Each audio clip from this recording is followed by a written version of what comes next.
Ayan, luto na ating sibuyas. Ilagay na natin itong ating pagi. Pagi ang tawag po nito sa amin.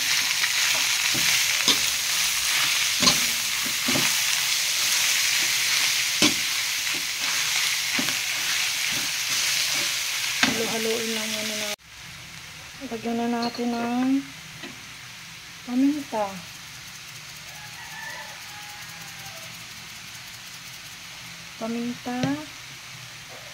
Lagyan natin ng suka. Ito ang ating pampalasa. Ayan. Lagyan natin itong luyang dilaw natin. Kailangan medyo madami para masarap. Tsaka lagyan natin yung pangalawang gata. Ayan. Lagyan din natin ng kaunting asin pala. Kaunting asin.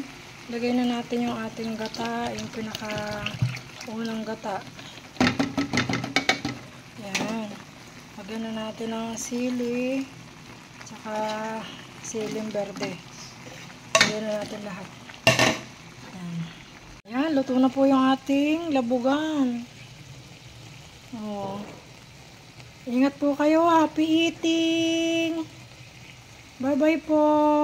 Salamat po sa paggabay at pagsubaybay po sa aking mini vlog. Thank you so much po!